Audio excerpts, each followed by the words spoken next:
following program is rated NAL. It contains strong language and is intended only for mature audiences. This week on the 5-Minute Warning. The bar is so low on the cookout. Like, you talking about 25, 30 years ago, maybe the cookout like had some prestige. Nah, man, we just happy somebody want to be in the cookout still, bro. Because we got the Byron Donaldsons. We got a whole bunch of people that don't want to be at the cookout. So now we just like, hey, we just want people at the cookout who want to be at the cookout. That's why we constantly trying to let these white people in for doing like low bar shit. You know what I'm saying? White people just do a basic human decency thing. We're like, oh, he can come to the cookout. Like, God damn, all he did was.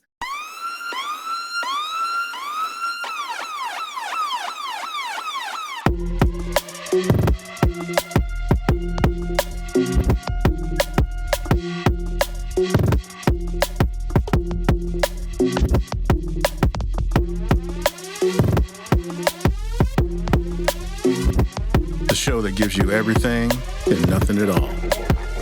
That's everywhere you don't want to be. It's Ruben, Mo B, and on the ones and twos, AG.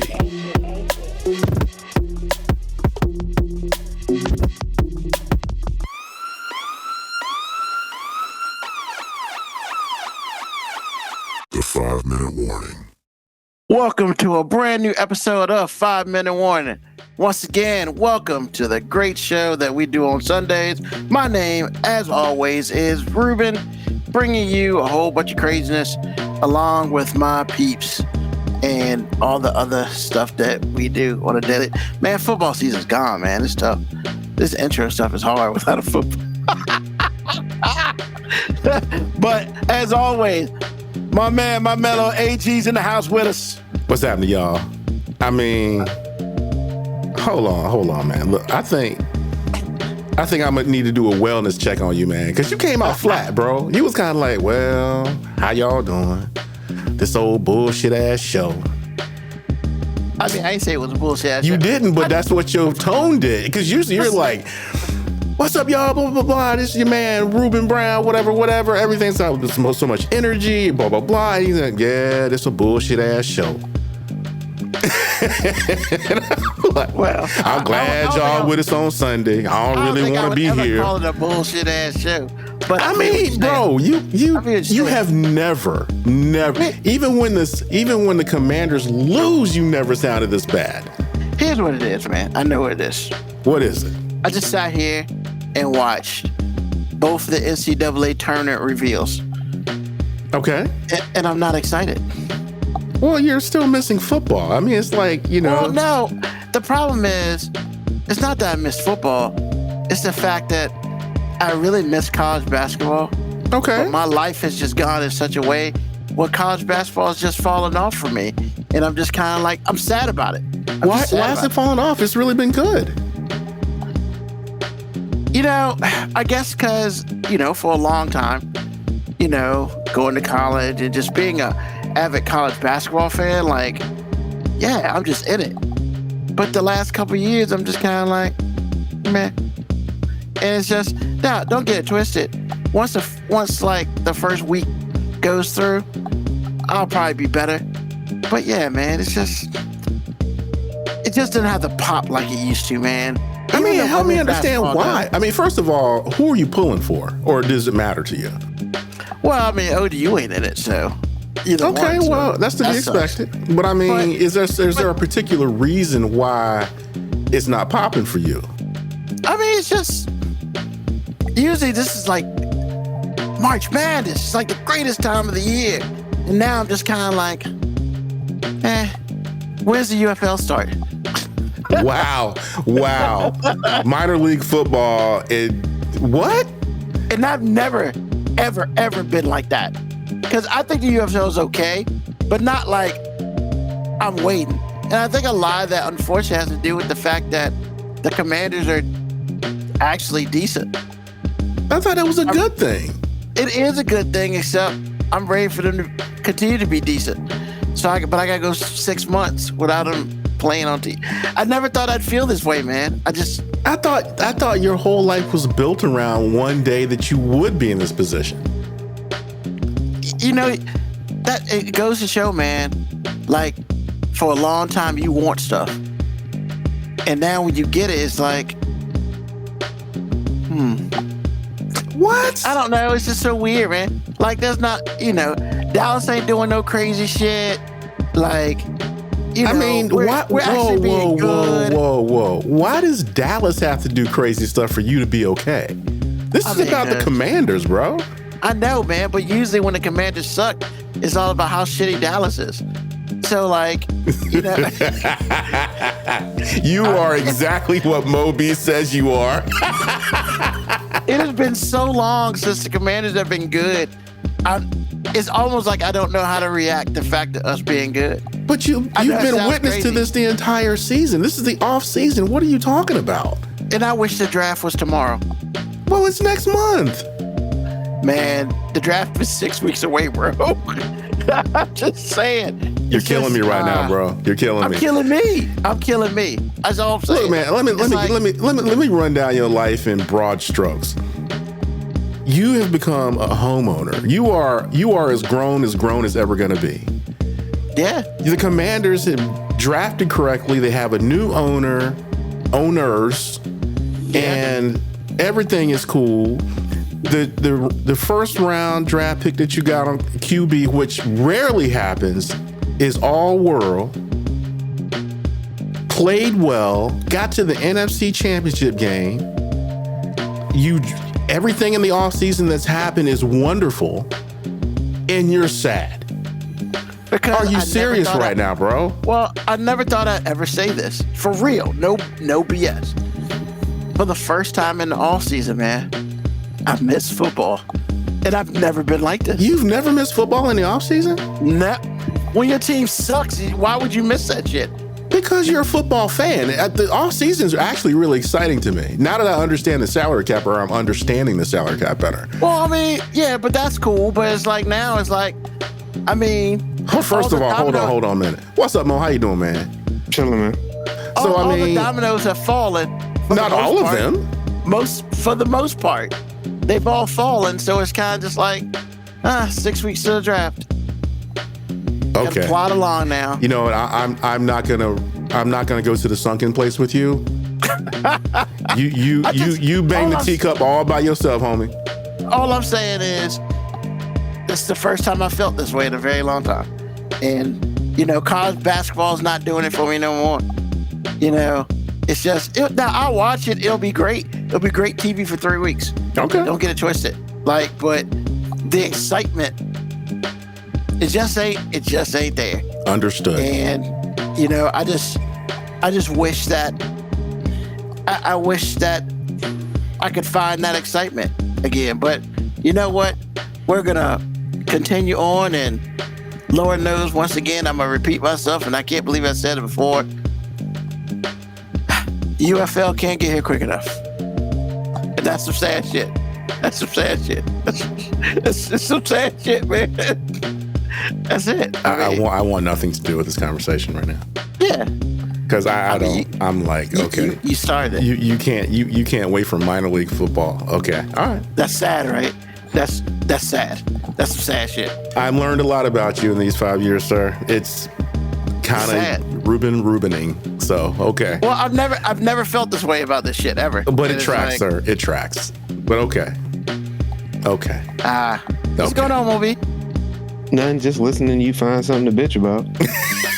Hey, man, you got a cold? Nah. First of all, can I say your background has now become scary? How? It's got Super Mario and Hedgehog, bro. What's wrong with Exactly, man. Them shits weren't there last week. Okay, a lot of things weren't there last week. It changes. The Jordan stuff was there last week. Well, he had a jersey, okay, but why can't he have new stuff? I'm not saying he can't. I'm just saying the shit's scary. That's all I'm saying. How was Super Mario scary, man? Because Mario looked like he about to pull out a knife on a motherfucker, man. Like, come on, man. Look at that face. He looking at us with disdain. He is not. I ain't got time for that. He is not. He looks like Super Mario. And man, I'm just representing gang wars over here, bro. You see, that's what I'm saying. See? And Sonic looked like he ready to punch a motherfucker Don't feed out. into him, Mo. Don't do it, man. Don't do it. Nah, man. This is actually me protesting. We're protesting up here. Okay, so what's the protest? protesting? What's the protest? Well, it wasn't my protest, but I hijacked it. So No, hear me out. I hijacked this protest.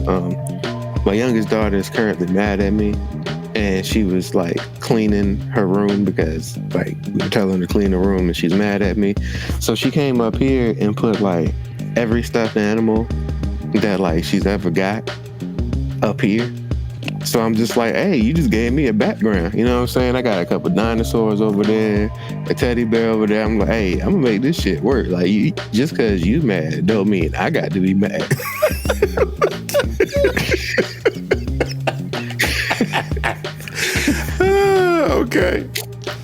Okay.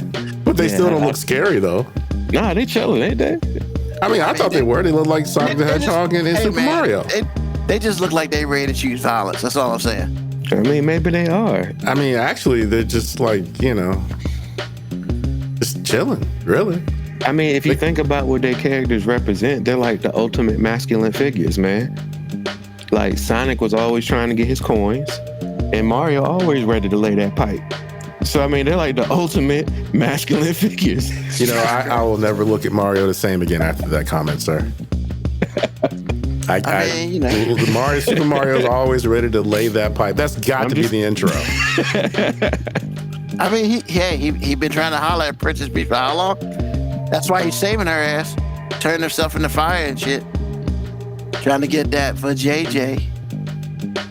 What are we doing in this game right now? What in the world? Even brought his homie along, bro. Luigi, bro. He said, ain't no fun if the homies can't have none. So now we're running trains on people. Really? What is this show stoop to?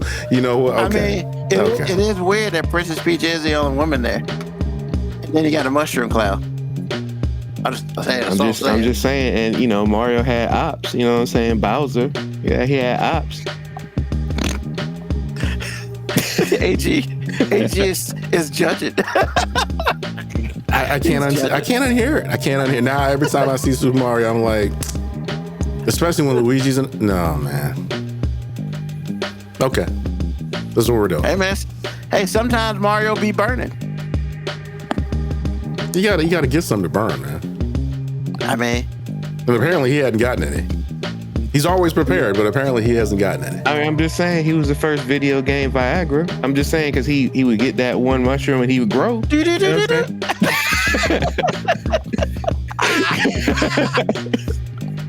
I can't unsee it. And yes, we've gone off the reservation already. Jesus. That's what the show does, sir. We haven't even had the question yet, which I thought was a very interesting question. So I want you to clarify it, though. I talked to Lauren about it, and we were kind of like, So when you go into it, make sure you clarify exactly what you... I mean, I am. So, question of the day, very simple. So what part of a relationship that you have with your significant other that you start adding them to important documents, such as life insurance, or such as emergency contacts, or such as, there's a part where it says, you can only talk to these certain people about you if they need to talk to somebody. Normally you put your parents there or whatever. But then, obviously, there's a point in time when you put your significant other there and be like, yeah, you can talk to that person about that. And just other important documents, So, and that's why I asked that question, because good old TikTok, man. TikTok be doing some dumbass shit. There's this one. I do. Not confront. It's good entertainment. And it feeds a lot of good questions. Because here's the sad part. The sad part is what I'm about to explain. There are probably women out here who feel this way. And probably some dudes too. I'm not leaving out guys because sometimes we ain't the smartest motherfuckers on the planet. But it was a discussion about, he's been dating this girl for like 5 or 6 years, and she was like, when you gonna put me on the life insurance? And he was like, what are you talking about? And they started to have a discussion, and then at one point he was like, what, you trying to take me out of something so you get that money? What's going on? He's like, I've been with you for 6 years, I deserve to get some of that money. He's like, well, my mom's getting that, but I'll make sure she break you off something. And she's like, nah, I need to be on that. And they just had a a 5 minute discussion about that. So that's why I thought about that, because I mean, I would say there are varying degrees of this, depending on like there's certain things, like when you're married, certain things happen, but then there are other things like, you know, like emergency contacts. If you don't live in the same location as, let's say, your parental units or unit or whatever, you know, you'd probably put the person you're dating as the emergency contact, or maybe an uncle or something like that. But, you know, that's what I'm saying. Is it, I mean, are we talking like 6 months? We talking like a year before that conversation even happens? I mean, even one time that was on, which was funny, it was on Big Bang Theory, that for their 1 year anniversary, Sheldon gave his girl a copy of his like paperwork, and it changed like the next of kin or whatever. It had her name on it, you know, after a year. So like, you know, shit like that. So y'all two being married, I wanted to see what y'all thought about that at first, and then of course, you know, we could talk about people who ain't married and see where that goes from there. So is that a good explanation, AG? Yeah, I just wanted to make sure. That's the way we had it in our minds, but I just want to make sure we're you know, going down the right road. All right, cool. What do you think? Well, you know, there is only one person in my life that I would entertain giving them wife status without being a wife. And I think it was earned. But that's just me understanding who she is. Mm-hmm. Generally speaking, if I'm not married to you, you're not getting dick. You're not getting anything from me. That is wifey material. Or like I told Lauren, at the very least, common law material.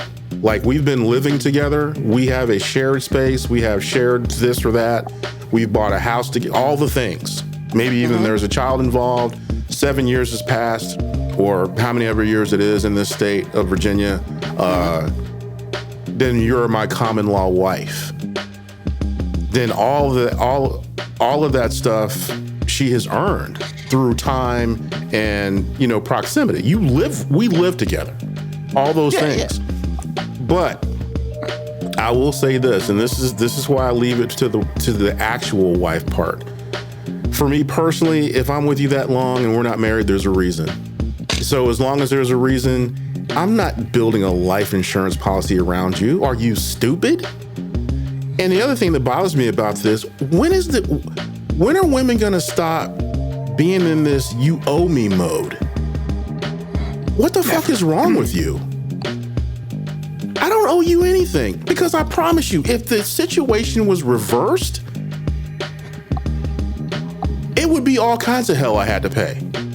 And it should be, because we're not married. You don't owe me anything. Why am I out here taking care of women that I'm not married to? I don't have to protect women in general.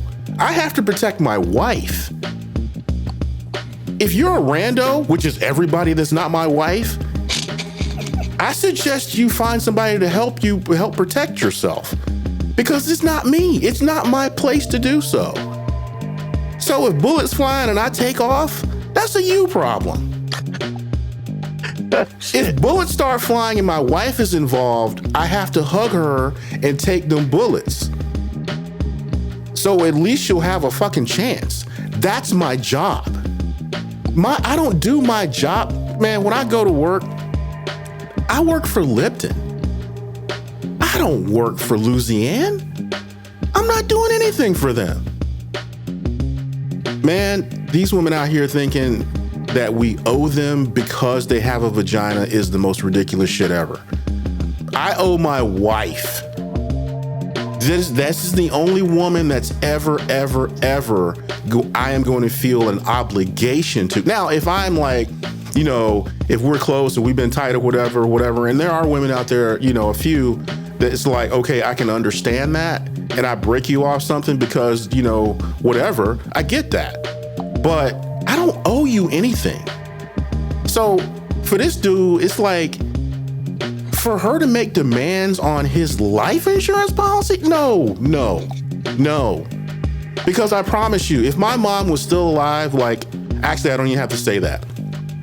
If I wasn't married and I was dating this particular woman that you're talking about, my dad would get everything I had posthumously. If I was sick, he'd be the first call. He is freaking either like 4 hours away on a plane, but he'd be the guy because we're not family. We're just not.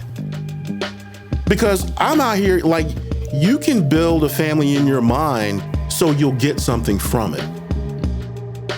I'm talking about, you are not my family, period. You can make up shit so you'll get something. It's always about getting something. It's always about you owe me this and the blah, blah, blah. Why aren't you paying for my nails? Why aren't you doing this or that? What have you done for me? Don't you have a job so you'll have an insurance policy? It's kind of what I was going to say, what was on my mind, because I'm sick and tired of women saying that they're my equal, yet every time I hear a life insurance policy commercial on the radio, it's built around, well, what would happen if you died? You would get a fucking job. That's what would happen if I fucking died. How about that? You would be able to hold this shit down because apparently we're equals. Right? Right? Okay, that's what we're doing. So for somebody to come out of their mouth to somebody they've been dating for X amount of years or whatever it is, and he hasn't married you, and y'all aren't living together, go fuck yourself. I'm not doing it. It's the dumbest shit ever. I don't owe a woman any. Man, the only woman I owe lives in this house. All the rest of y'all, that sounds like a you problem. I don't care who you are. If you are not my wife, I don't owe you dick. Nothing. Or as my friend at work said, nothing. Not one thing. I am obligated to one person on this earth, and that is my wife. Period. The rest of y'all will get left in the rain for real. I'm like, you made my wife, so, I mean, you got AAA? So I don't want to take up the whole thing being upset, but man, this whole you owe me vibe that's been going on for the last 20 years, it's ramping up. Everything a guy earns, everything he's about, you're either telling us we're not enough, or you're saying that you got to be this, or I'll just take everything you do have. Get the fuck out of here. No. If you're my equal, get a fucking job. Get your own insurance policy. You gonna put me on that? Exactly. And I know women that would, but those women are 1%, and you're not that. You're just a rando. You bring no value to my life at all. None. But I have to put you on the insurance policy? I wouldn't even fix my mouth right to tell my mama, make sure this rando ass woman gets something out of my insurance policy. Are you serious? Ann Riddick would be like, boo-boo. This is what we not gonna do. Would she really say boo-boo? No, she wouldn't. Yeah, I was gonna say. She would call me by my full government name. Oh yeah. Talking about what? Oh hell no. The government name definitely. Oh my God. She would call my dad in the room, and then my dad be like, hey, G. What you doing, man? Oh my God. Bro. But anyway, man, Mo, go ahead. I'm sorry to take your time up, man, but that was... Hey, no, bro, you was over here cooking. All the stuffed animals was coming over here to see me cooking, bro. They wanted to see. But man, I'm just, like I said, man, it's ridiculous the way women are now, or some women are, and they're just spreading that disease. There's a whole crop of women being born and coming into their adolescence and their adulthood thinking this is what it is. And then turn back around and say, I don't need your protection. I'm equal to you, all the things. No, you pick a road. But for real, I don't need to protect any woman at all, except this one here. That's what God said.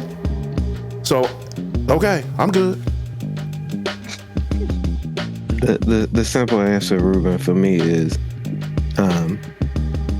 if you're not my wife, I don't give a fuck about the rest of your life. I mean, and I don't even mean it but I never thought about putting nobody as no emergency contact that I won't marry to, or life insurance. Bitch, please. Like, actually, it's more likely that one of my homeboys would be an emergency contact. I mean, and that's not even on no, you know, with the guys be saying bros before hoes type shit. It's just like, nah, man. But if you think about most of your males' lives, the most consistent people in your life usually are your boys. I mean, I've had the same core group of boys in my life for 20 plus years. I do not have that with any woman. Any woman. I mean, I might have known some women for 20 plus years, but not of emergency contact status, not of contact in case of emergency status. Nah. I got one of them. I've been with her for 15 years. And as soon as I said I do, that was kind of a given. And for this chick to like come at him like you owe me, I would have instantly done one of two things. Either I'd have had to cut her off, or I'd have had to be like, all right, well, I'm gonna go put you on all these documents. We're gonna go to the justice of peace and get married, and you're gonna sign this prenuptial agreement. So all three things have to happen at the same time. Like, the only way you're gonna get this shit is if I'm gone. Like, and if you got a problem with signing a prenup, why the fuck should I put you on life insurance? Like, if you can argue with me about how that shows that I don't trust you, bitch, why I'm gonna trust you when I'm dead? Or life support. Like, nah, man, fuck out of here, man. That when I read this question, I was just like, man, the simple answer is married. That's it. Ain't no point in the relationship where any of this shit happens other than after I do. Got you. I mean, because, you know, when I saw it, I was like, the hell? Like, and she was literally like, well, I mean, you know, we've been together and blah, blah, blah. And we can easily not be together tomorrow. You know what I'm saying? Like, yeah. See, that's when retail, like I told y'all a long time ago, retail told me everything I need to know about marriage. Like, these people, she did not know her employment status. Like, bitch, you are not a manager. You are not a bargain for employee. Like, you got full-time hours. That's it. That is it. You are a full-time employee. You're not even the manager yet.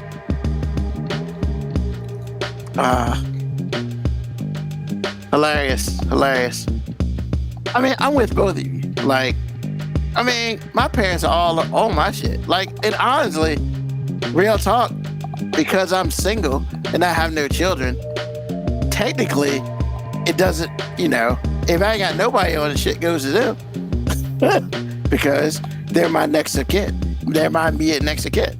So, yeah, but it is crazy out here how, like, you know, there's some people that I know that have put their significant other on the whole, like, well, you know, if something happens to me, or like if I'm in the hospital, you know, you put your parents and then you put somebody else, and you may put your significant other up there, or you could talk to them about my health or whatever. And I'm just kind of like, I can see a scenario, because I'm not trying to put a baseline thing on how everybody should live their lives. So I can see a scenario in which you might do that. But I cannot see a scenario in which your significant other should fucking expect that. It's one thing if I choose to do that. But the moment you start expecting to get privileges that you are not in a role to get, like, the expectation is the problem. Not like if somebody's like, hey man, I've been with my significant other for 4 years and I trust her with my life, so I'll do that. If that's his fucking choice, more power to him. But if she starts the conversation with, why am I not? Why are we having this fucking conversation? Yeah, that's kind of what I was like, why are we still talking? Like, and honestly, to me, I would be offended that we even have this But you conversation. can't be offended because we live in this, like AG said, we live in a society where women feel like they are the table. And my solution is, if you ask a woman what does she bring to the table and she says she is the table, find a new place to eat. Preach. I don't mean to talk while you talking, but preach. Bruh. So, with that being said, is there any type of paperwork that you would ever put in your significant other's name that you're not married to? Like any type of paperwork? I mean, I would say no, but I mean that's not practical either because people move in together, so maybe you share a lease together. But see, now you're getting into what I was saying, what I'm where saying, like, you got skin in the game. This Yeah. woman is, based on what Ruben said, this woman doesn't have any skin in the game. Yeah, if there's zero skin in the game, nah, man, I'm not putting her as an emergency contact. I'm not putting her in case of emergency on my phone. Like, I don't want her to have nothing. And that's not me not caring about her. That's just like, yo, that is a status that you have not earned yet. Because I promise you, he was not in this conversation asking her about her fucking life insurance. Like, why am I not on your life insurance?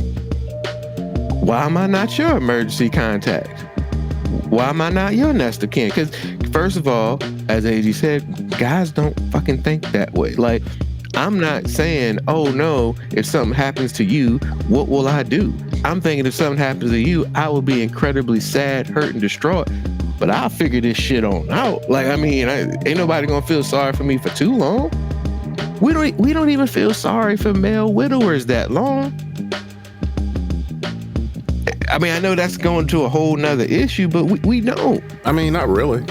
Because of what you're saying right now, it sounds like you're going off the rails a little bit, but you're not, because it goes back to what I was saying. The expectations for men from women has not changed ever. Women nowadays, like I said, the last 20 years or so, women nowadays, it's like the expectation from a man is like, okay, don't talk to me like that because the only person to talk to me like that is my daddy, but buy me a house and a car. Really? If I move in with a woman, the expectation is I'm automatically responsible for half the bills, or at least half the mortgage. Automatically. She moves in with me and I have to buy her shit. Are you fucking serious? But that is the expectation. Women, we talk about on this show all the time. Women are not responsible for anything. Women are not accountable for anything. They can say, don't protect me and be mad when you don't. They can say, I can't believe you acted that way when somebody was disrespecting you. They can make the rules, move the goalposts, all the things. And nothing ever happens to them. The level of output for a man is increasing. The level of output for a woman, where it wasn't that much to start with, is decreasing. They don't have to do anything for you. If you find a woman that does anything for you like I did, good luck thinking that's abundant. It's not. It's not. It's not. So no, you're not going off the rails with that at all, because they out here expecting you to do everything their way, not having to go to work, but having, telling you what to do with your hard-earned money. Come on, man. Come on. So no, you're not. No, you still on it. You still on the path. Keep on talking. You still on the path. It's just a matter of people not understanding their employment status in your life. But women think they own a company, so it doesn't matter. I know that's the problem with most relationships, is there's a discrepancy in employment status. You know what I'm saying? You think you got a part-time employee, and then she thinks she's a CEO. I ain't heard him lie yet. I mean, does he really? And I put some of that responsibility on the guy too, because as guys, we know there's a discrepancy in employment status. We could feel that shit. Every dude has been with a girl or been kicking it with a woman and been like, she thinks she is way more important right now than she actually is. I have not properly vetted her on her appropriate status in my life.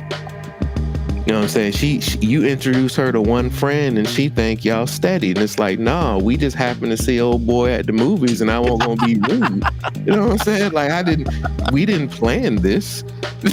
Well, let me ask you a question, both of y'all. Do you think some of the reason why men give women a pass like that is because we are trying to avoid missing an opportunity to get in that ass? Oh, absolutely. Once again, I said it the other week, it's guilt and lust, baby. Like, okay. I just want to make sure, because that's where I was going. But that's also why I said we're culpable. Like, you know what I'm saying? Like, I don't like to absolve responsibility from men in some things. Like, I just can't. Because I know I have been out here knowing goddamn well that there's a discrepancy in what me and somebody are doing. And just like AG said, I'm just like, yeah, but I ain't really trying to have that conversation because we're not going to get to the same outcome of this conversation. That's why every guy back in the day dreaded that "what are we" conversation, because we like, shit, if I don't give the right answer for this or the answer that she wants, it's basically we're either what I want us to be or we're nothing. And then too, I want to say something about that. I'm glad you brought that up because women actually control that too. Because if you've ever seen a woman that's in a different place than the dude is, where the dude's all like, you know, like all in love and whatnot and sprung, but the woman isn't, and the dude says, what are we? Have you seen how vicious a woman can be? Vicious, because they have all the opportunities. They can treat you any way they want to, and they generally do. So I'm just wanted to point that out too. And as a guy, I hope every guy is lucky enough in life to have, I would say lucky, but it also hurts too. But I hope every guy is lucky to be hurt in a capacity in which they can have a conversation with a woman in which they take their power back. And what I mean by that is, like, I've seen a skit of it happening too. And the girl was like trying to apologize to God. They had been friends. And I guess she was trying to be more. And he was just like, nah, like, I'm there for you every time you need me to be there for you. And when I needed you to be there for me, you weren't. And she said, I'm sorry. And he was like, I'm not saying you did anything wrong. I'm not even mad at you. I'm mad at me because I was there for you all the time, knowing I would never get reciprocated that same luxury. You talking about that episode, that scene from Grownish? Oh, I've seen that one. Okay. Nah, that one, he was too nice to her because I'd be like, bitch, fuck out my face. Fuck out my face, bro. Like, ain't got time for that. But no, same concept though. Same concept. Like, as a guy, if you've been trying to pursue a woman for a long time, like the moment that she decides that, okay, this could work, if you're not in that same place, now all of a sudden you get turned into the bad guy. But you got to take your power back sometimes, guys. Sometimes you got to just be like, hey, look, there's pussy out there everywhere, man. And if I was pursuing you this strong, that meant I wasn't just pursuing pussy. Because no guy pursues pussy that strong. If you're pursuing for that strong, doing all those things, you're actually trying to get more, even though women think we're just shallow creatures and all we want is vagina. We don't put that much energy in getting vagina, at least not for that long. We can't put prolong. We're sprinters for pussy. We're long distance for women we actually want to be with. I gotta use that. We sprinters for pussy. That's great. Because it's true. It's true. We're sprinters for pussy, but like if we run in distance, that means we care about something way more than that. Either that or there's a high level of hate and disassociative behavior, because when he do hit it, he gonna be angry when he hits it. Yeah, so, yeah. That's psycho. But I mean, you know, there's always a psycho part of that. Absolutely.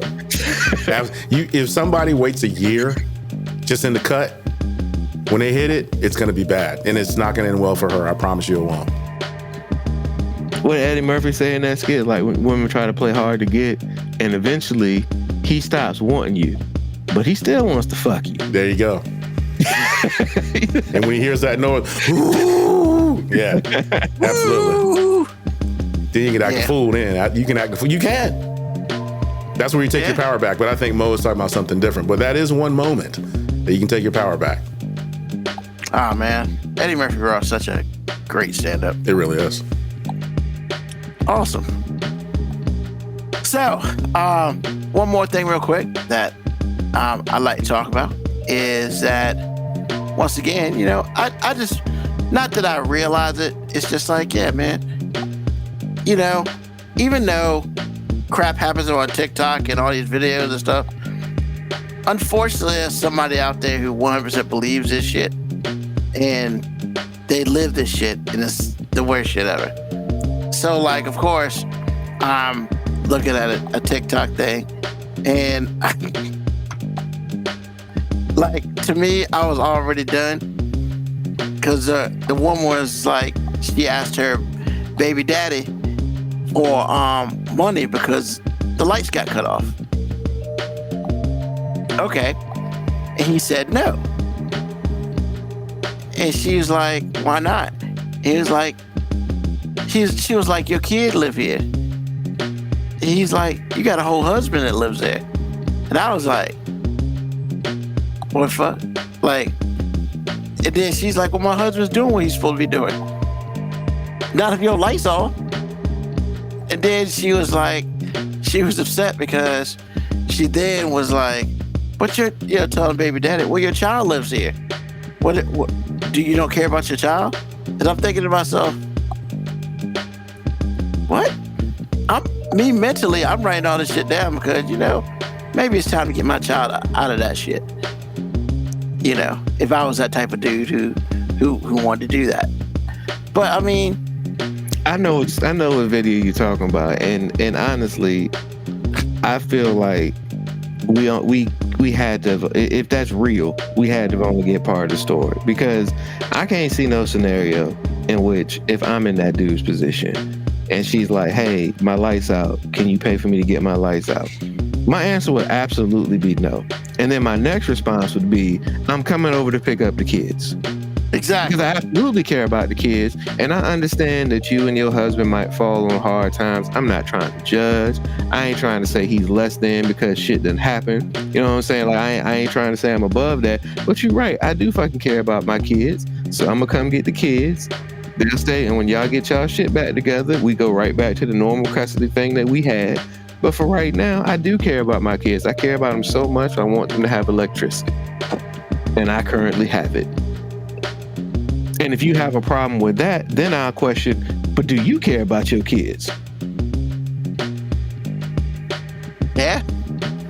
Because if that's not amicable for you, then I'm saying that you're not calling me because you want me to care about the kids. You calling me because you and your husband hit some hard times, and I'm the nigga you know. Don't call my fatherhood into question just because your relationship shit ain't working out. True, AG? Yeah, I'm about to say this because, I mean, as soon as you said, old girl got a whole husband in the house. He's responsible for the electricity. What are you doing? And once again, I'm not even saying this from no malice, no judgment, no like, oh, you with that nigga. No, it ain't even that. It's like, hey, I'm gonna get the kids. I hope you and him figure it out. You know what I'm saying? Let me know how I can help. That doesn't involve me giving you any money, and maybe I'll see what's up. But nah, what's not gonna happen is you're not gonna have a extra roommate in me just to help put something on the bills. And this is gonna sound real cynical because I'd be an asshole if I called you and was like, hey, you know, I ain't got no pussy in a couple weeks, and you there.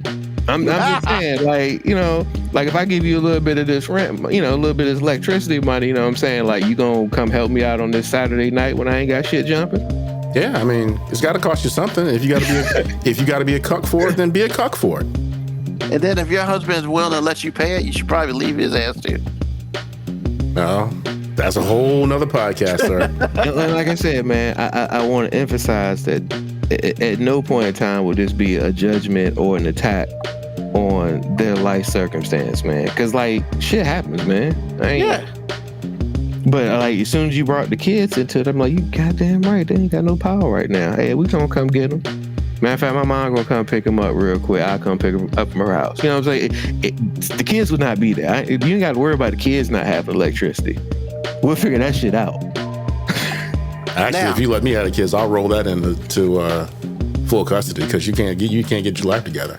I'm looking for the jugular if somebody asks me that. And you got a whole husband in the world. AG, part of me feels that way too, but the other part of me is just like, hey man, I also don't want to kick somebody while they down, because you know, as much shit as I talk, at the end of the day, I'm pretty much a good ass person, and I don't want to do that. Now, if it turned into a thing, like where she was constantly doing that, then yeah, I'd be like, all right, y'all can't deal with this, and that's okay. I guess I have to. The way in which Ruben, you know, I presume he's reading, you know, what was said or recalling what was said. She strikes me as the type of person that's talking that shit. She had a whole attitude about it. She did have exactly, and that's what I mean, man. I would go for the jugular. I would parlay what you said into full custody, because you can't get your life together, and I can prove it. I mean, because I would get so tired of somebody treating me that way. But you know what you're saying is true, and I am not the better person. I'm just gonna say that straight up because of what I mean. This whole conversation. I'm not either, but my I'm just saying. Wait a minute, you're not either. You just said you were. No, see, here's the thing. I'm not either, but the only thing I would be thinking about is consistency for the kids. Right, exactly.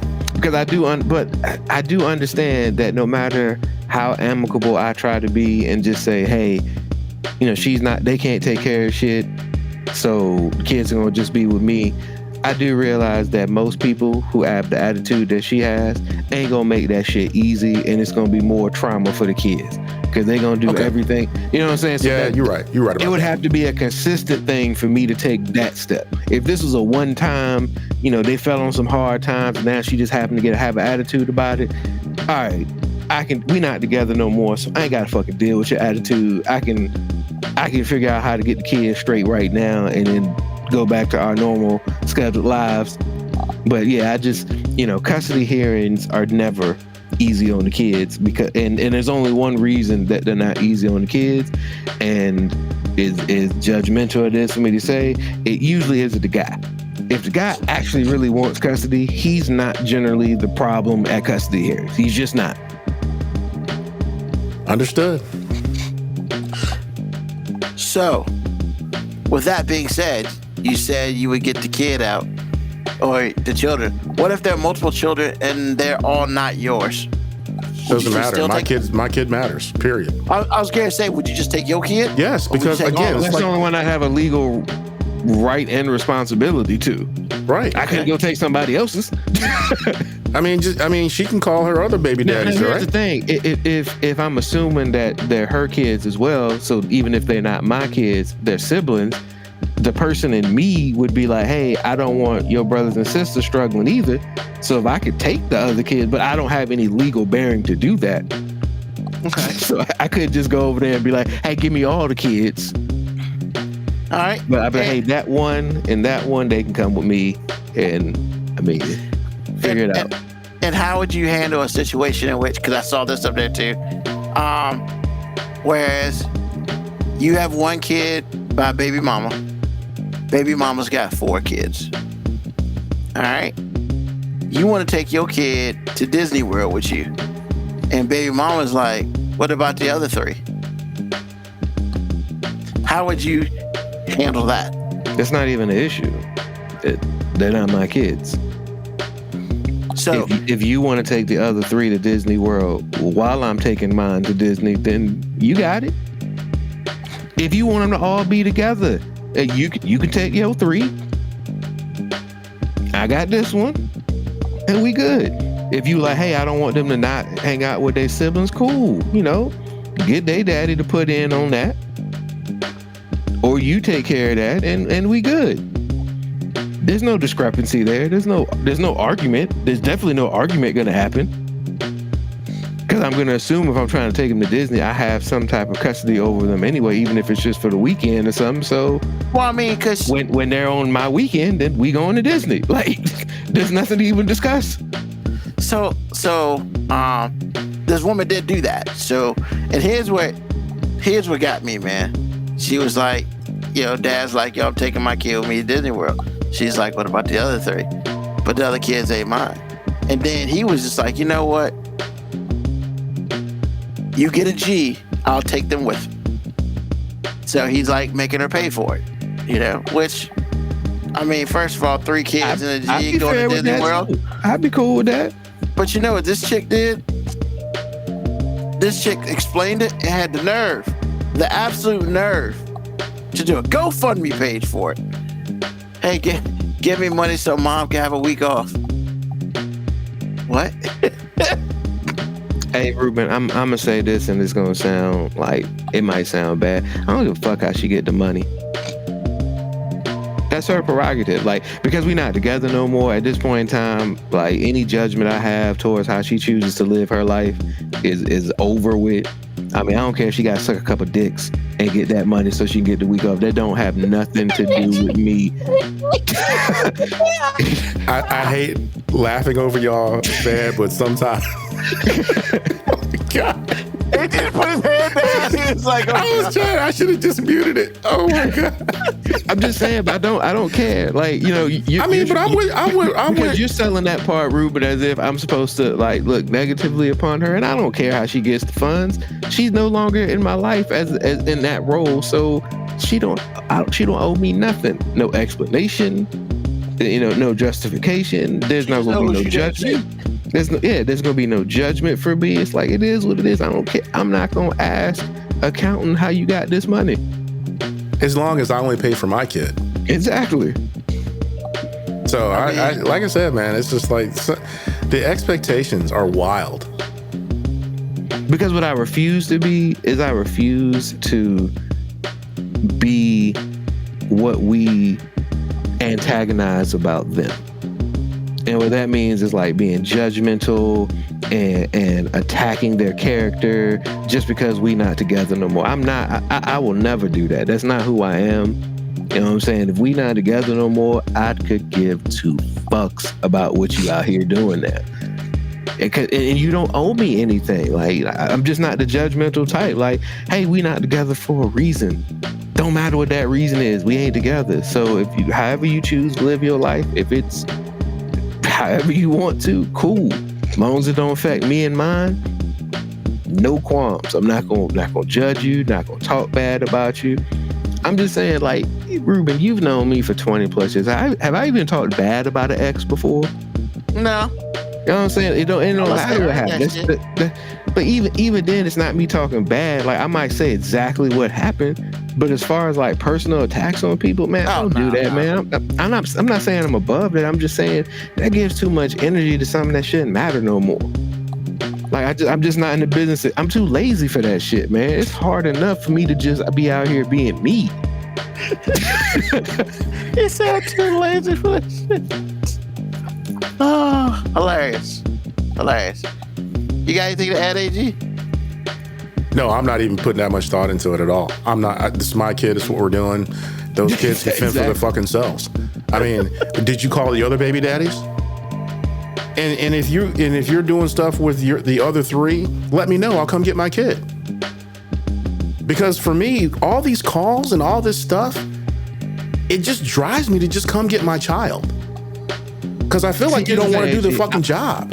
AJ, I'm a kind of push back and disagree with you on that. Okay. Because I would honestly say, no matter what me and any significant other would have between us, if every time she called me it was, even if it was indirectly about the kid, I'm actually okay with too much communication as opposed to not enough. So when you say all these calls, I'm like, nah, it might be annoying that you always requesting something, but if it generally is about the kid, I'd rather you over communicate than under communicate. No. What I mean is you calling me about kids that aren't mine.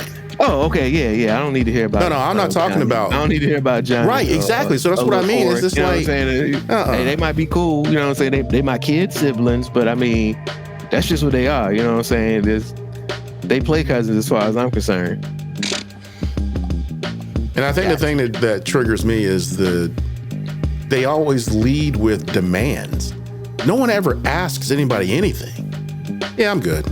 No, I'm just taking my kid to Disney World. And it is what it is. If you have a problem, I don't know what to tell you. If you have too much of a problem, I'm just going to be like, you know what? How about I just take my kid and my child support and let that stay here? But again, like Moby said, I'd have to be calculated with it because it will cause a lot of trauma. But sometimes sacrifices need to be made. Oh yeah, I'm not saying there's never a point in time in which that's worth it. So sometimes it does reach a point in which that's worth it. But at the end of the day, I think, even in custody hearings, I think most, and I'm gonna say most, but I'd say any guy that truly cares about being a parent to their child, because I'm not talking for the dudes that really ain't out here trying to do shit, because those people exist, and I'm not naive to think that all guys are just out here trying and these women just ain't letting it happen. That shit ain't what's really happening all the time. But most guys who are trying will still try to choose peace over their own personal feelings. That's why you see all these clips of guys coming to pick up their kids and the women doing all this dramatic, over-the-top shit, and he's just like, yo, I just want my kid. You ain't got to see in my car. See, just he's always trying to maintain peace when she's trying to add chaos to it. I am not saying that is every woman either, because I'm not that person that assumes that every woman ain't out here that's out here doing that. I just know there are enough of them. There are enough of them out there. Chaos, baby. I mean, there's enough of those women out there looking for chaos when it comes to their kids, just like there's enough men out there looking to duck responsibility for their kids. The problem is not one-sided. However, there are problems on both sides. Hey, G, man, what's on your mind? Products that we grew up with that don't actually do anything that still exist. Vicks formula, I mean, is the Vicks Vapor Rub. When Lauren and I sitting here watching TV, and they had the Vicks Vapor Rub commercial on. And they rubbed it on the child's chest, whatever. It doesn't seem like anything's really changed. And I looked at her and I was, because my mom used to do it for me. Put it on my chest or whatever, you smell it, you make sure you're wrapping it in a towel, all the things. So you're smelling this stuff the whole time. Well, it wasn't a bad smell. I didn't mind it at all. But it didn't help me. And I asked her, I said, well, did you ever go through this? I said, well, maybe, but I'm just saying, it's like, did it ever really help though? Couldn't give me an answer. Now, again, it may have helped somebody. But I believe that this company has been robbing us for decades. Do you think are you giving it the ginger ale argument? Because, black folk been saying you got an upset stomach, drink some ginger ale. No, it's fucking medicine forever. Well, here, okay, I know ginger has some calming principles, but ain't nobody ever felt sick, drink some ginger ale and was like, you know what? I was fucked up until I had that ginger ale. Well, I gotta push back a little bit, because ginger ale, Coke for an upset stomach can help. And if you are really good and you have a juicer, you have some ginger and all the things, then it is very helpful. I'm saying that there are some products out there. If you are stuffed up and you put Vicks Vapor Rub on your chest, you are stuffed up with Vicks Vapor Rub on your chest. It doesn't help the situation. Now, I don't know. It makes my nose run, which is generally good because it gets the sinus congestion out. But it legit helps you then. Yeah, it actually makes my nose run. Like, I even have a little Vicks. They have the shower tabs. You can put them in the shower and it makes the Vicks steam come up, and then my nose starts running like crazy. Okay, well, I'm glad you said that, so I will back off of this for a little bit. But I promise you, the only thing that ever helped my sinuses was a chiropractor, and that stuff never worked for me. Now, I never minded the smell. I appreciate my mom for taking extra care, because she was really kind of like career woman, all these things. She ain't had time for no foolishness. But, man, when I saw that commercial, it triggered me. I said, this bullshit don't work. It's some bullshit. It smelled good, but it didn't do anything. So I stayed up all night, stuffed up or I whatever. do feel like that about tussin though. Like I Well, know that's see- sacrilegious for black people to say. I feel like I'm like, hey, this shit ain't never do nothing for me, bro. See, Never do nothing. because my dad said Vicks Formula 44 after he took the cocaine out didn't work no more neither. So it's like, does this stuff even? Which makes sense, actually. Now that I think about it, that actually makes sense.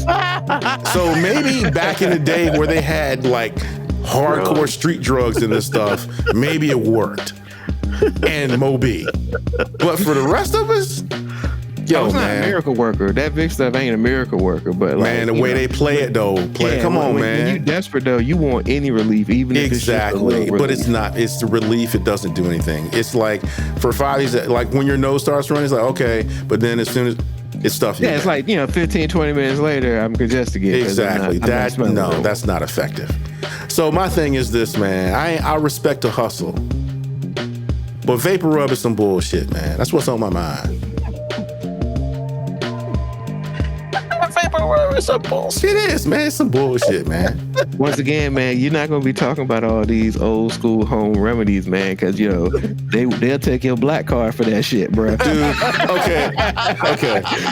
Let me straighten, man. Let me straighten you out, sir.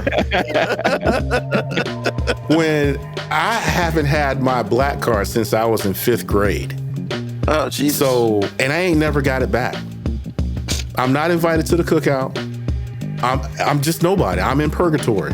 So you threatening my black card being taken away? Bro, That won't me threatening it. Hey, look, I don't want to take nobody's black card. I don't want that type of power. man, I'm telling you. The only black card I even hope to have in my entire life is going to say American Express across it. I will never have a black card again. I'm just saying. It's all good, though. But that damn Vicks, that's some bullshit. I'm I just feel saying. like you're being a little too hard on yourself on the cookout, man, because we've expanded the cookout so much, man, that like you can get, it's a low admittance rate into the cookout, bro. But that Like, says even more about me. I'm just like, because I appreciate you inviting me to your cookout, sir. But on average, yeah, I don't have that invite. bruh, all you have to do to get into most like urban cookouts right now is just say anything that sounds symbolically like fuck Trump, and most people you can get into somebody's cookout. You know what? You're right about that part. That's what I I'm saying. agree. The bar is so low on the cookout. Like, you talking about 25, 30 years ago, maybe the cookout like had some prestige. Nah, man, we just happy somebody want to be in the cookout still, bro. Because we got the Byron Donaldsons. We got a whole bunch of people that don't want to be at the cookout. So now we just like, hey, we just want people at the cookout who want to be at the cookout. That's why we constantly trying to let these white people in for doing like low bar shit. You know what I'm saying? White people just do a basic human decency thing. We're like, oh, he can come to the cookout. Like, goddamn, all he did was he didn't do shit. We letting him. This cookout used to be exclusive, baby. Like now we just letting anybody in, bro. I don't know, man. I just did so much damage when I was young. I don't think I ever came back from it. Nah, see, the problem is the cookout meant something different way back in the day now. Like now, the cookout don't mean you got to be like us on all fronts. It just means you got to want to be there. Like really right now, Okay. the only requirement to be at the cookout is wanting to be at the cookout. Well, I do want to be at the cookout, that's for sure. But bringing a white woman, yeah, that's kind of tight. Hey, bro, there's plenty of white women at these cookouts, bro. I hear what you're saying, but Plenty you of know, white I'm. women. And look, and just because some of the black women don't want her there, don't mean shit. We ain't do. The cookout has never been and will never be exclusively for black women. It is one of the few places that the black community have. It's the barbershop and the cookout. Those are the only two places where black men are basically just like, hey, if you want to be here, you can be here. We ain't Understood. trying to, we ain't ducking none of that smoke. Yeah, Keisha might be over there talking that shit. Don't worry, as long as that white chick don't bring no badass food here and don't say nothing too stupid, she good. Yeah, no raisins in a potato salad, man. No raisins in a potato salad. No, I mean, you can bring raisins, potatoes. I just understand ain't nobody gonna eat it. true. Like, you can bring it. We have never shunned anyone for bringing the food, but that's why we always ask who made it. Oh, you know, speaking of this, my poor wife, we were discussing, like, I had seen this thing on Instagram where this person was not showering. She was just explaining how she didn't shower every day. And we got into this conversation. I said, look, let me tell you, I'm not trying to be funny, but every time somebody has volunteered this volunteered, no one asked, okay? Volunteered this information, they always wipe. And they're proud not to be showering every day. So this lady was like, in France, we have 72-hour deodorant. That means I don't have to shower every day. So apparently she only showers every 4th day, and that's okay with her. I'm saying to you, black people don't be doing that. and if we do it, we ain't trying to tell you. I was about to say, I'm saying, AG, that black people are generally much better at shutting the fuck up. Exactly. That's why I led with volunteer. That's why I led with volunteer. And Lauren was sitting there she couldn't be more mortified. She could not have been more mortified. And I was like, I shower every day. I don't know what they doing out here. I just can't even believe. I said, boo-boo, this is what's happening. I've been trying to tell you. I hear what you're saying. This nasty. I was weak. I just had to say that because it reminded me. Once again, man, sometimes it's okay just not say nothing. I think so. But apparently some people don't. And I know one of these people personally. And she was very proud. And you know what, man? I'm sure that everybody runs into people every day that may or may not take a shower every day. And I'm not saying they all stink. I'm saying that some of them might. But I'm saying you can't make that assumption. You know, but I'm so sorry. It's like Mr. Rogers talking, teaching me about people in shower. I bet he about to change his shoes right now. God, but I just took my sweater off. I know. I'm just saying, like, I'm just saying, like, sometimes it's okay just not to talk, man. Like, that's it. If ain't nobody ask you a question, like, the worst thing in the world to do is dry snitch on yourself about something. And that's the thing that blows my mind. It's always volunteering information. No one wanted to know that. But you're right. Some people are proud of the way they live. You know what I'm saying? Like, here's the thing. And most of the people who are proud of the way they live, it's a defense mechanism. Like, think about, like, if you've ever met somebody that has become a vegan recently, they can't wait to brag about all the seaweed moss and all the random shit that they eat and how disgusting it is at the fact that you're eating this processed, delicious meat that's on your plate. And you know, you didn't ask them about their dietary choices and options, but they can't wait to fucking volunteer it. Going for the jugular. I mean, hey man, I hear what you're saying. You are so right about that part. Sometimes there's an art of just shutting the fuck up. That is it an art? Don't have. Is it an art? AG, I'm going to argue, AG, it absolutely is an art, because if it wasn't an art, more people would do it more. More people would be better at it. You know what everybody can't do, AG? What? Everybody can't play the piano. Now, see, I'm glad you said that because what we should call it a skill. That's a skill. It's a creative skill, but it's a skill. Skill, art, it is something that isn't a talent that everybody has. Not at all. Just like common sense. Everybody got that shit either. Truth. I mean, and you're right, man. Sometimes, you know, the simplest thing for people to do is the one thing that people don't do.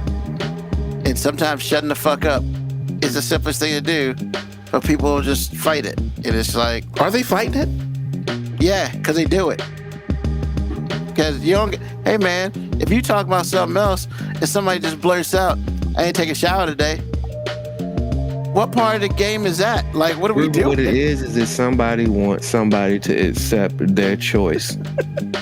Yeah, I'm not going to accept that. But we smell your choice. You ain't got to tell us about it. Yeah, I mean, Ruben, once again. Mr. Rogers. No, I'm going to say, Ruben, and I believe this fervently. you smell a lot of people who actually did take a shower today sometimes too. Funk happens. You know what I'm saying? Sometimes funk just happens. But to be proud of it though?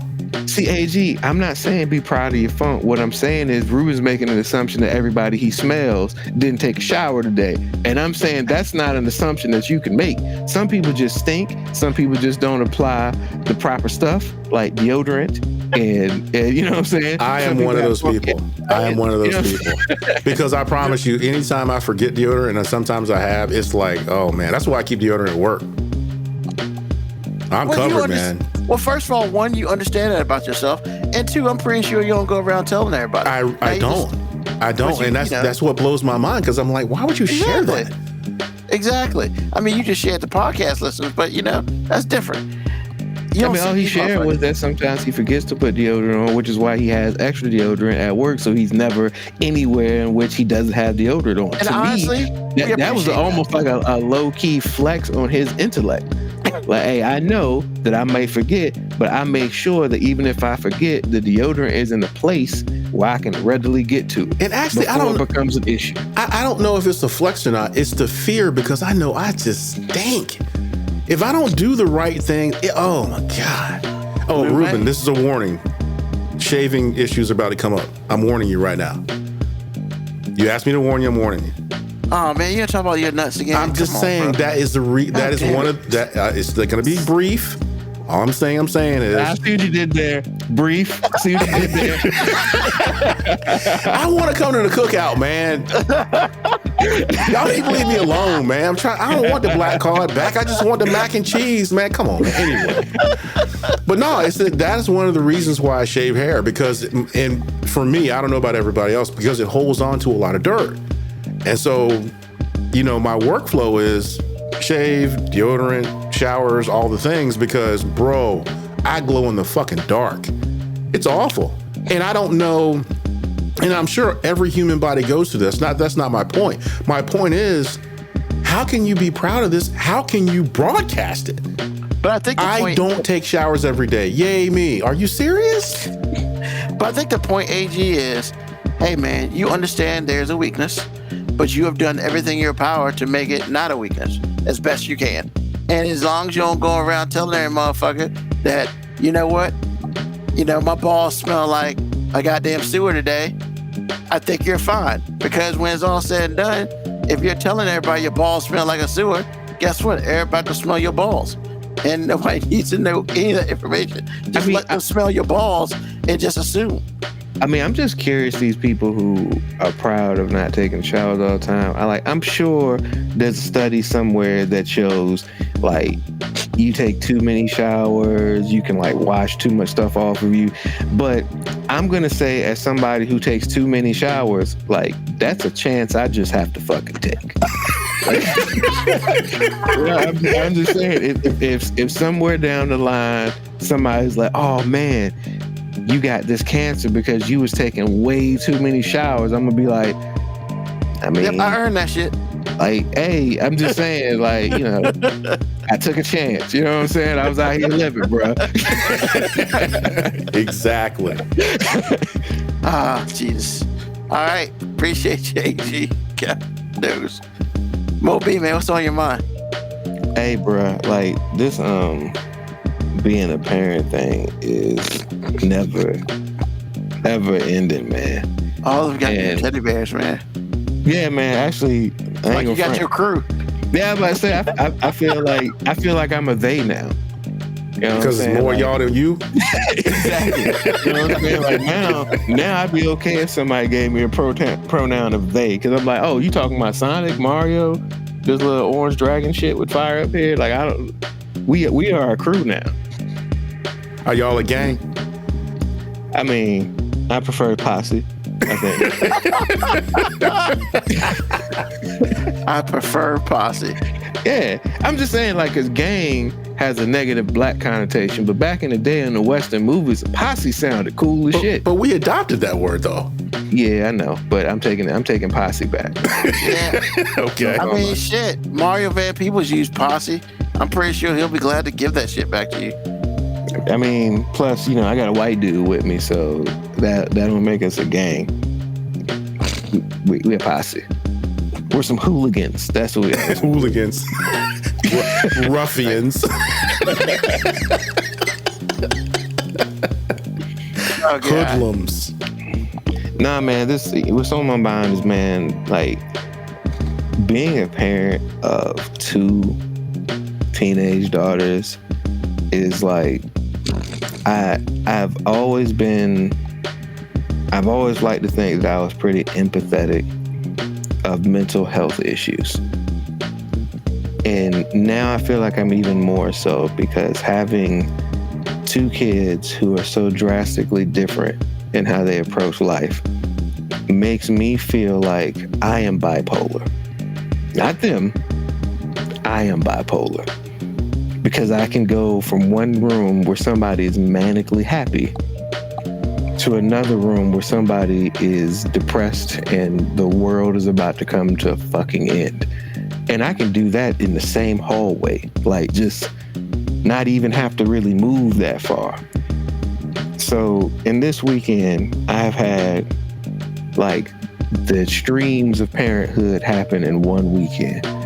I have my oldest daughter, who was in middle school all-star basketball weekend thing, and she's just her 3rd year being in it.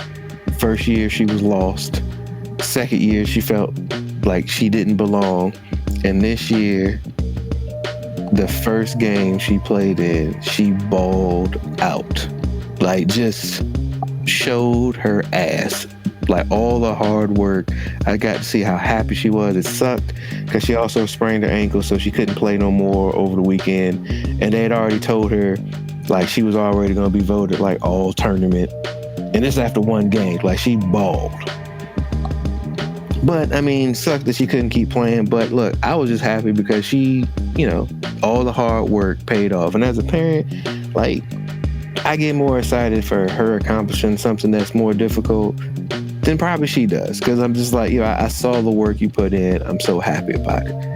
And then the same weekend, my youngest daughter made a life mistake. Not drastic, but just something that, like, hey, you did something. There are consequences. I ain't even mad at you, but there are consequences. And she, like the G she is, stepped up and was just like, all right, I'll deal with the consequences. And I'm proud of her for that. However, then she does the petty shit with all the stuffed animals up here.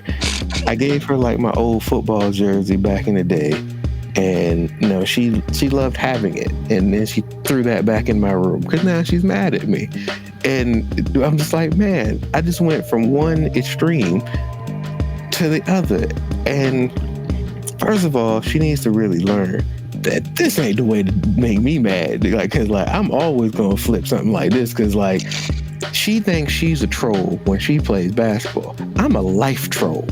If you show me that something like this bothered you this much, man, I'm gonna take this shit and flex with it. She gonna come up here and see all how they pose like this. I might take a picture like this and put it on her goddamn door.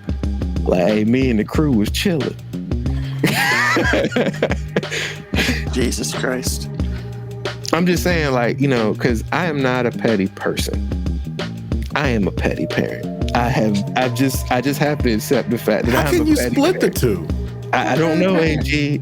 You're not a petty person, but you're a petty parent. In life, I'm not very petty, but because like kid issues are so small to me, and I know that as a teenager, everything that they're going through is the biggest thing ever for them.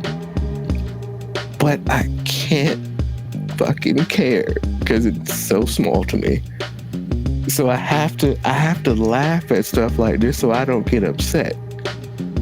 Because when I first came up here, it was like, I actually would have been here like maybe a minute or two before, but it was just all over the place. Now I'm just like, man, let me arrange this a little better before I turn podcast on. But I'm just like, she literally threw every fucking thing up here. Like, fuck your space. That's pretty much what it was. And these are her favorite things. Like, she loves Sonic. But my question to you, sir, is you being a petty parent, are you going to give this stuff back when she's calmed down? Give what stuff back? The stuffed animals. stuff, you know. What stuffed animals? Ooh, this is so bad. That's what I thought. That's what I thought.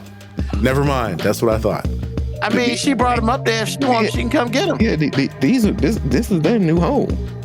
This is their new place of residence. But see, that's what I'm saying, Ruben. They're not going back in her room whether she gets them or not. That's why I asked what I asked. Well, but I guess the thing about it is he's not going to waste any of his energy to give them back there. No, it sounds like this is going to be a permanent thing. They're not going back. Nah, this is where they stand.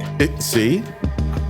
You're thinking that she can do this herself or whatever. You see? I gave her this on Valentine's Day. And that was the distinction I wanted to hear, because I was like, I don't know if she's gonna get this stuff back. Let me ask. Nah, we chilling. In that jersey, that's never coming back. Ever. Oh no. And so now that's not true, AG. That's not true. Are you sure? I'm gonna die one day. Like I said, never coming back. I'm gonna die one day. Okay, that doesn't count. Never coming back. Now I could be some ultra petty shit and be like, I want to get buried in that jersey, like just so she don't get it back. Like, I'm gonna get buried in it. Look, WR Brown.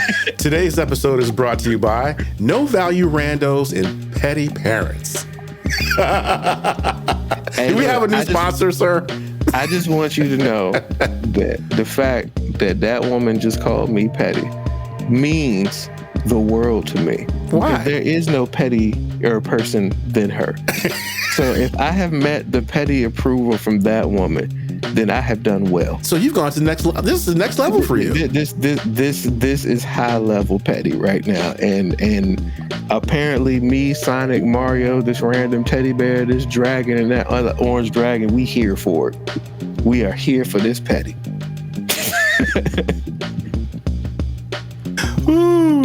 Awesome. All right. And she just happy because like ain't nobody mad at her.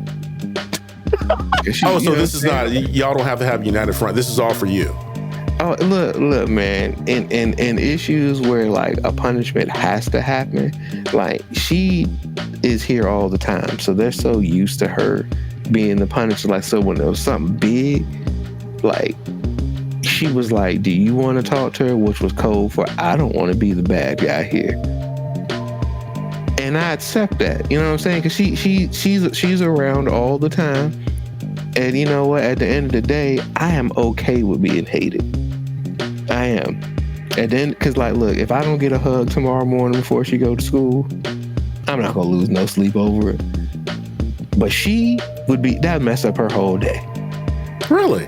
And why would I want that? Like, I don't want her to have a bad day just because the kid's mad at her, because like, she don't want nobody to be mad at her. Like, even though they're in their teenage stage where eventually they're gonna start hating her just because she's another woman in the house, she's not ready for that yet, even though it's already happened. But are you ever ready for that? Are you ever ready for that? No, and that's why I said if I could be the bad guy in this moment, if I could take on that responsibility of being, because look, you ever met a woman who talks about her mommy issues? Absolutely. Yeah, those are horrible. Daddy issues are expected. Like we just expect a woman to have some daddy issues. That's like Chris Rock said, my job is to keep you off the pole. Understood. Well, thank you, Moby. Petty parents. All right. I ain't mad at you and your friends back there. Y'all gotta do what y'all gotta do. What's on my mind this week? Yo, man. I can't believe I'm about to say this on air. And I'm not shocked. I'm just like, wow, how the tables have turned. You know, because like, there's a lot of white on white crime going on. And I feel like the only thing I do is just have my bowl of popcorn and just eat it. There's always been a lot of white on white crime, Ruben. They just didn't televise it that much. Yeah. Now it's televised, man. It's awesome. It's not awesome. Yeah, it is. But so of course, last week I'm watching probably honestly my favorite show on CNN. at 10 o'clock at night. Yo, man, the show's awesome. A whole bunch of Republican people trying to defend Trump. Most of it's hilarious. Others just stupid. Bro, never in my life. They were talking about the Republican town halls. Lie to you not, man. Twice. They said it twice. They was like, yeah, man. You know, they wouldn't let the guy talk. All them thugs in there. What? Hold on, player. Now, I just need for those everybody to retired understand, military vets that were yelling, them thugs. who are all Caucasian. Retired military veterans. Thugs. Bruh. I was weak. I was like, hold on, man. I need to get it. I wanted to like raise my hand and be like, can we get a definition of the word thug now? Because if that shit's changing, please let a brother know. No, it hadn't changed. I mean, but usually when you use the word thug, you're talking about non-white people. Right, because we don't agree with what they're saying. They call us thugs because we don't agree. Now they're not agreeing, so they're thugs too. And I was just like it was just amazing. It was amazing. You seem so thrilled. I mean, Yeah, that's man. one story they gave. The other story is that Democrats have been paying other Democrats to show up to these meetings and fake outrage. That ain't happening. That seems like a waste of funds. Like, Yeah, I'm gonna. And honestly, I don't know if they're smart enough to do that at this moment. And that's right. I'm gonna say it. I'm gonna leave it where I believe it there. But yeah, so I'm not gonna lie, man. To hear that was quite interesting. I mean, so thugs are now black people and old white War veterans. war vets. It's important that you say that part Yes. for so many reasons. Oh, because man, they kicked the dude out. They kicked the dude out like they kicked the House of Representative dude out of the Al Green, baby. yeah, and they kicked him out of the joint. They kicked that dude out the same way, and I was like, damn. They kicked him out because he said, "I'm a military vet and you don't give a fuck about me." Yep. And they kicked him out. Because apparently that was threatening. Yeah, you know, who looks like he probably had a gun in his back pocket. I mean, let's just be real about it, like, or at least a knife. But I'm just like, I was weak. I mean, how you make that assumption because he's an old cranky white guy? Yeah. I mean, I don't assume old cranky white guys have weapons. I just assume they ain't with the shits.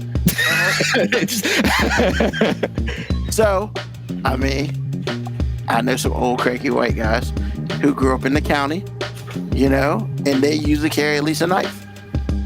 So, I mean, yo, man, I'm just saying, like, I've sat there. I was more disappointed that nobody said anything about it. So, of course, I talked to my friend last week about the post that I was telling y'all about. He put up another one. And as I talked to him, he pretty much told me, man, he's here for all of it, for all the petty. He put up a picture of the Gulf of Mexico, and it said the Gulf of Mexico. And of course, like steak on shit, here come the flies. It is Gulf of America. Oh, it's weak. I mean, see, that one confuses me. And the reason that one confuses me is not because, like, there are people who want it to be that, but, like, why would that be the thing that piss you off? Because I want to keep calling it Gulf of Mexico? Because that's man, what the fuck it is? I mean, Because we don't have any fucking standing to change the name of a body of water? Because, man, it goes against everything Monconf said it should be. I mean, you know, the cult leader says it's the Gulf of America. First of all, that is disrespectful to Elon Musk. Okay? Trump does not have that type of cachet, bro. Don't do that. Don't you be like, you are not going to be on our podcast. I'm going to say our right now. You're not going to be on our podcast disrespecting Lord and Savior King Musk. That's funny. Right? I see what you did there. That was funny. But yeah, man, look, You know, as sad as all this shit is, because once again, people who are getting unfortunately beat down the most are the people that voted for them, and that shit's sad. But I can honestly say for like the last like month, man, you know what you hadn't seen? You hadn't seen a lot of black people doing dumb shit on TV. You haven't heard a lot of black people doing stuff on the national stage negatively. Why? Because they got to control all these old people who you messing up. And you know what? If you continue to have these things, like, I don't even know why they still have them. Because to me, you keep having these things, it's like, well, the Republicans have actually recommended people not have town halls, but it's also not a good look to not have a town hall. Yeah. You know, and once April gets here, when all the crops are growing and ain't nobody out there to do nothing, yeah. You know, maybe they'll actually go get that job. Hey. Or not.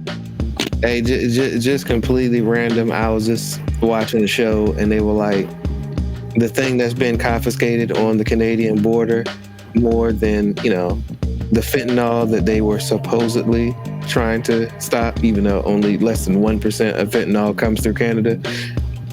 Do you know what they've confiscated the most? Eggs. Fucking eggs. And you know what they have to do with the eggs? They have to destroy the eggs. We out here burning eggs. Any egg they have to fucking burn. We out here paying $25 per egg, and they up there in North Dakota and shit at the borders and shit burning eggs. $25 an egg. Bruh. It's hilarious. All this is hilarious to me. And honestly, on one sad note, it ain't our fault, but it kind of is. But until they just don't bring us into this shit, I'm going to sit back with my popcorn. I mean, because that's all I can do, you know? I've never been more proud to be a middle-class person in my life. Because at this point in time, I mean, I know gas is down a little bit. I mean, it's funny you said that like you've never been more happy to be a middle class, because I feel like what people are missing is poor people aren't really what's being attacked right now. They're actually attacking the middle class right now because they're trying to eliminate the middle class. They're not everybody's like, oh, they're trying to get rid of the poor people. Like, no, they're trying to get rid of middle class. Yeah, they but I feel like they're missing. No, they're not missing. I'm gonna tell you why they're not missing, Ruben. You know how much eggs cost, right? I do. Because you have to buy them. A lot of poor people get assistance. They ain't gotta buy eggs. Well, but that's one of the things that's happening. Yeah, they're trying to eliminate some of the assistance programs, but those assistance programs actually help middle class as well. Yeah. Because middle class have the jobs that support the lower class. So like, it's an attack on the middle class right now, man. They're trying to eliminate a middle class. If they have it their way, there will be two classes. It'll be rich and poor, and the rest of you broke niggas. Yeah, I think it's more interesting that we're not as loud as everybody else who's affected. Because middle class, and the reason the middle class is so important is because the middle class allows society to have a delusion. Because middle class people live under the vague assumption that they have a chance to grow. Correct. Like when you're in middle class, you're like, oh, you know, if I stack my money, you know what I'm saying, I can work up to a higher tax bracket. I can do. See, when you're lower class, like you just trying to make it. Middle class is what keeps your economy happy, because as long as these people feel like they have a chance to be wealthy one day, you can keep the peace. But as soon as the middle class actually realizes that there ain't nowhere to go but down, That's when shit's gonna get messy. That's the Civil War that some people keep talking about. People are like, no, I'm like, that's not the poor people that are gonna make the Civil War happen. It's when the middle class motherfuckers realize, oh shit, the only place we can go is down. That's a very good point. I hadn't thought about it like that.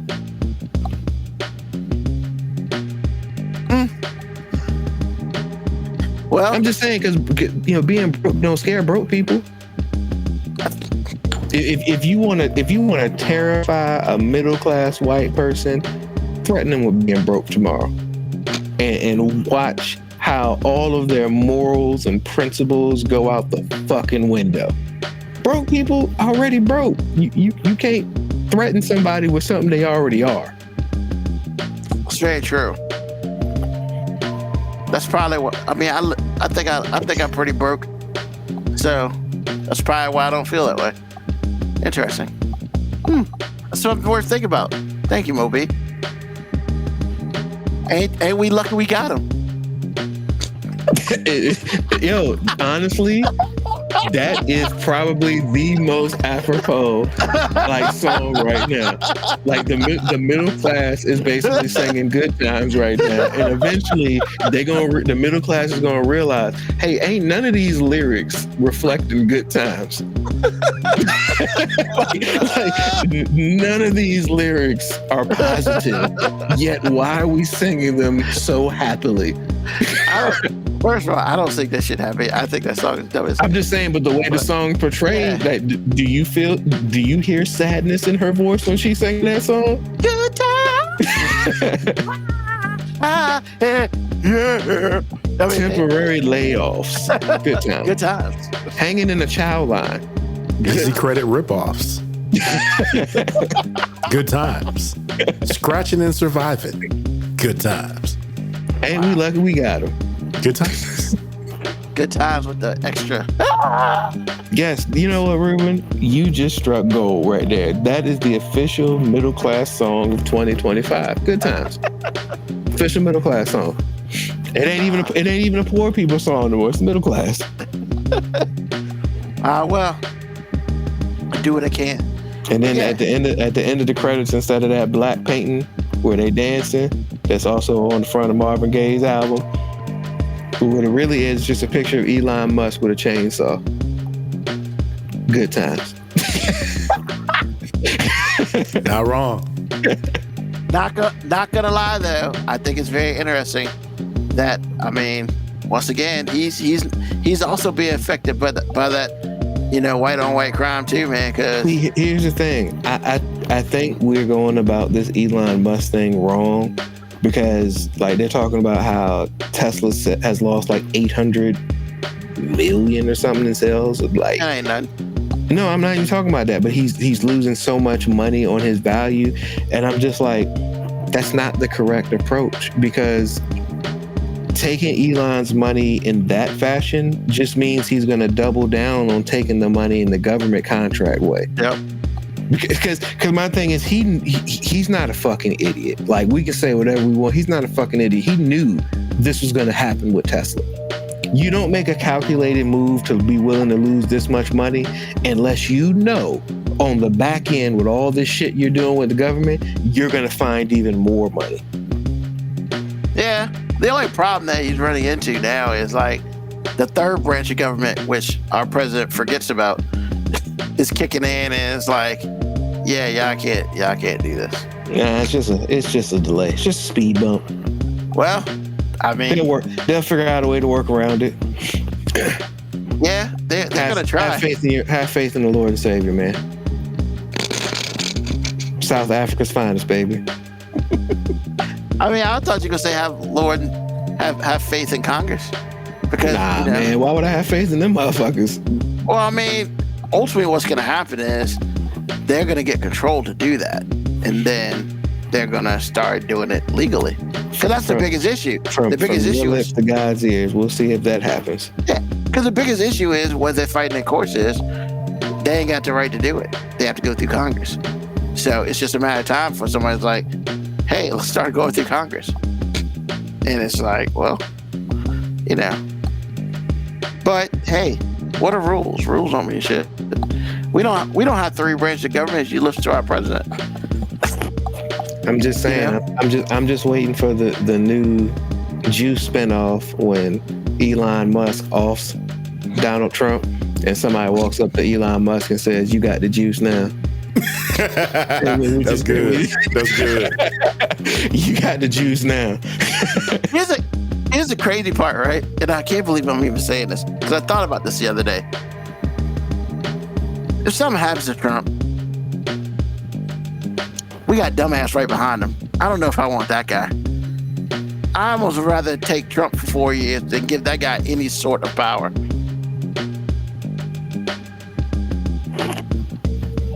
I mean, you know, he speaks from the kiddie table. You know, he talks about stuff he knows nothing about. I mean, he might be worse than Quayle, and that's saying something. Who, you know, his claim to fame was getting into a verbal fight with a child about the word potato at a spelling bee. Like, yeah. I mean, that's some shit to live up to right there. If you worse than that guy, like, wow. It's all Musk and that fictitious woman that's supposed to be in Mexico right now. That's who's running the country right now. I mean, I'm just saying, they said the woman that's supposed to be in charge of those is like in Mexico right now, but nobody's actually, you know, you ain't seen no interview with her or nothing. Like, yeah. As far as we know, is she real? I mean, she's real. Like, she's in public. But is she real as far as doing shit? I mean, you know. I guess they got to stamp it. Is she real? They got to stamp her with her initial, with her signature on it. That they just stamp. Yeah, man, it can do anything. Look at this guy, iRobot and this shit. But, well, first of all, thank everybody for listening to our show this week. Man, we be doing it how we do it. You know, every Sunday, 9 p.m. until we get up off this piece.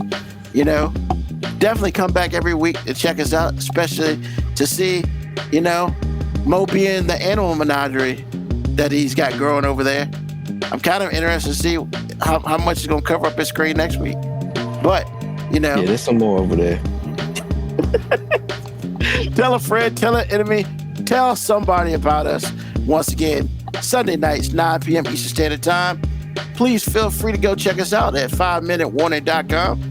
If for some reason you didn't get a chance to listen, hey, like and subscribe so you know when the podcast comes out that you can listen to. We like you to listen to us live, but we just like for y'all to listen to us. Hey, we're going to do this again.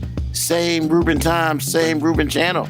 And, of course, for AG and MoB, like we always do, peace, love, hair grease, soul, and deuces.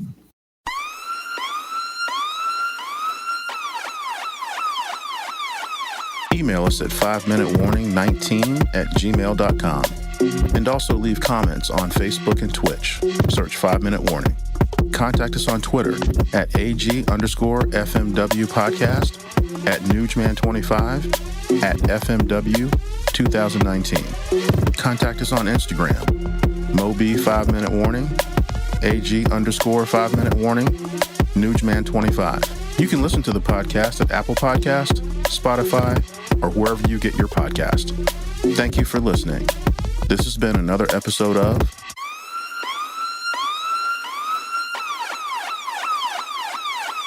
The 5 Minute Warning.